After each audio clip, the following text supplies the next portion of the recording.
it's finally that time of the year and time to get seeds started. So as a gardener, I'm super pumped about that, and really just can't wait to get more growing than the few onions that I've already started. So I'm here in Ohio, so we're zone 6 growing zone.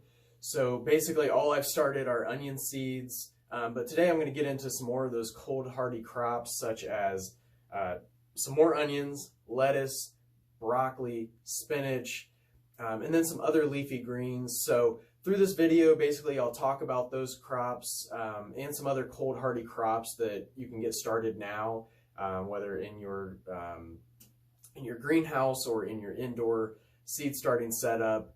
And then I'll also talk about the importance of succession planting if you want to have, if you're growing for a CSA, or if you just want to have a constant harvest throughout the season. So we'll go through that, kind of talk about all the supplies and that we'll be using. And as always, if you have any questions, drop me a comment. We'll be happy to elaborate on that, or make another video, if we have to. So looking forward to getting a really strong gardening season going this year with the videos and just providing as much value as I can for you. So if there's anything else that I can do to help you out, let me know, but let's get into growing.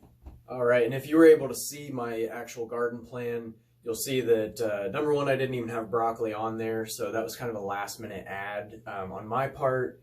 And then you can also see that I only have lettuce and arugula here today. So I'll be doing the lettuce and arugula here in my grow lab, and then we'll be doing the rest of the testing with the broccoli, the spinach, and planting some more onions at the A.M. Leonard grow lab.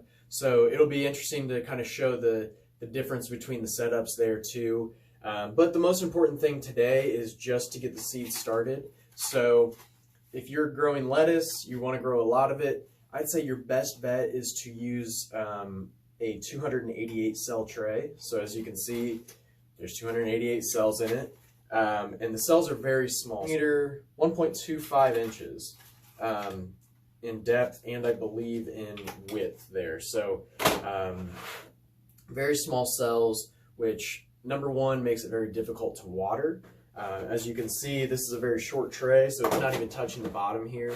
So that can cause some problems, because if you're watering with a traditional, just a watering can, there's not a real way you can kind of control the water flow. So what happens is it's pushing the water through, and what that does is, obviously it's going to collect in the bottom of the tray, but it's pushing the water through the plug and through the soil too.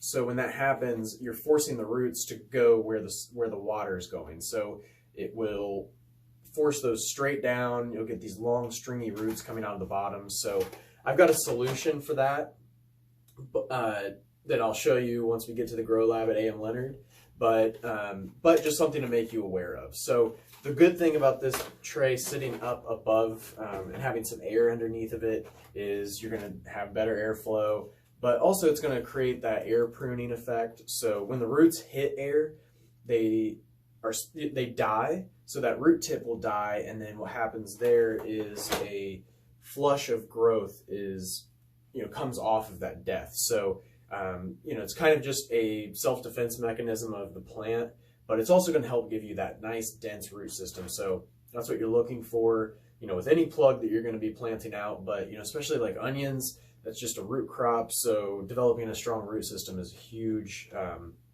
stepping stone to that. So today I'm going to be planting this thing up half and half with arugula and lettuce. And then, so we've got our Teoplastics 288 cell tray.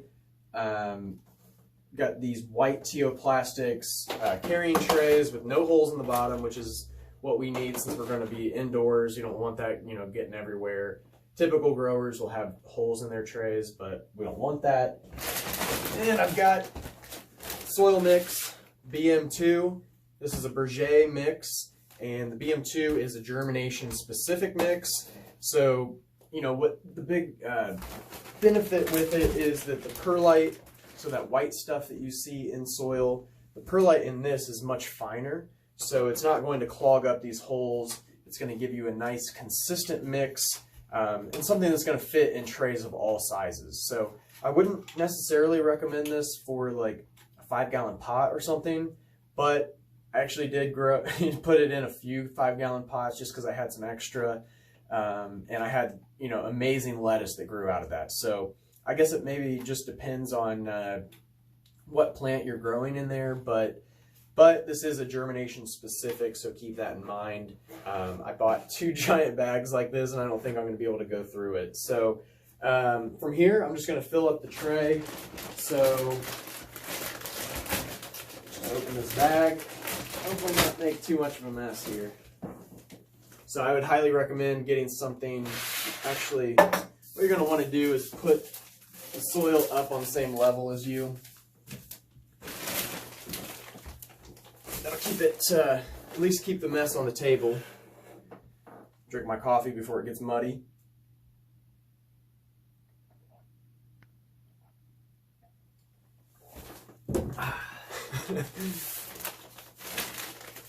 All right. So, and actually, I'm going to show you this mix because it's just so nice. Like, just got to really see it.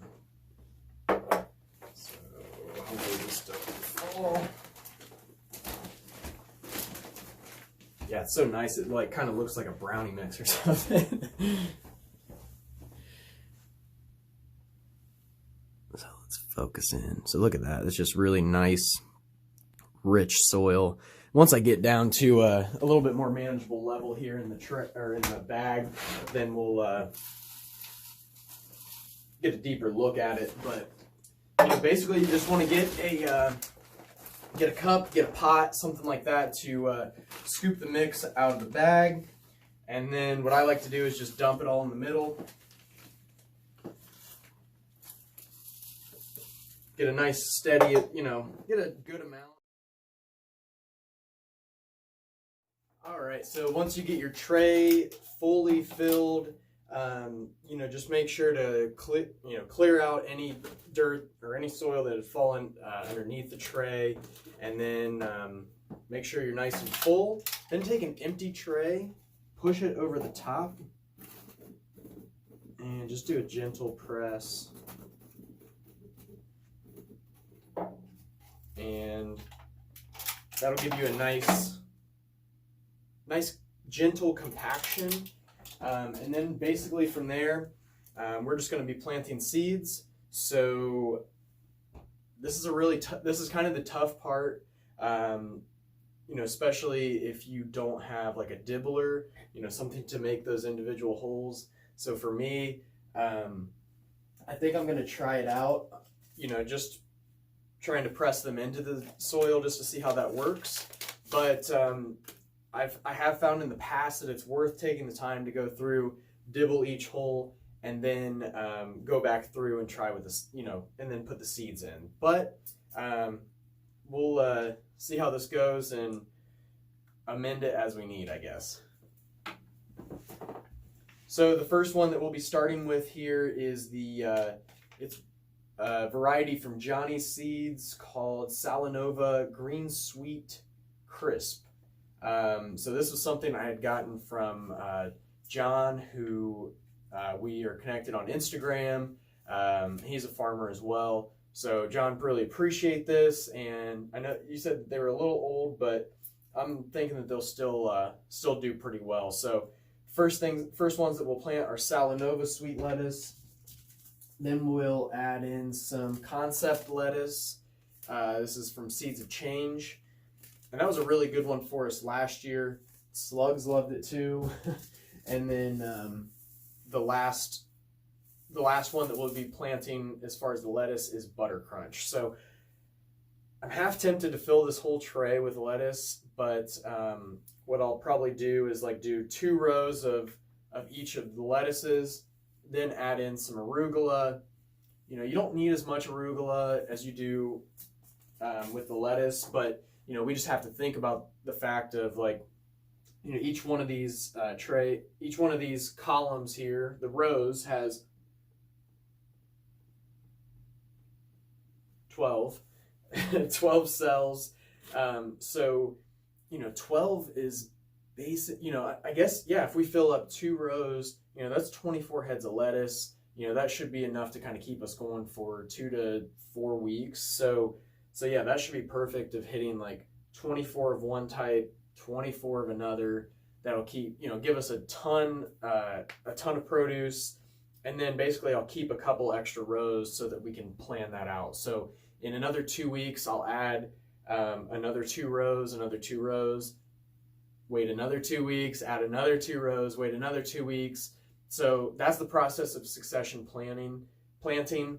And it's also important so that you don't end up with 100 heads or 288 heads of lettuce all at once. So be smart with your planning and your planting, and make sure that you'll be able to consume it or get rid of it at a farmer's market or through your CSA. So let's get planting.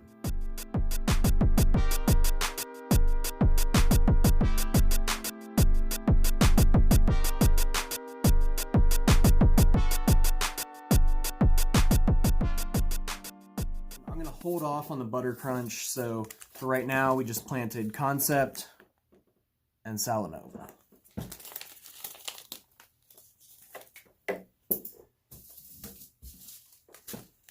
Next is arugula.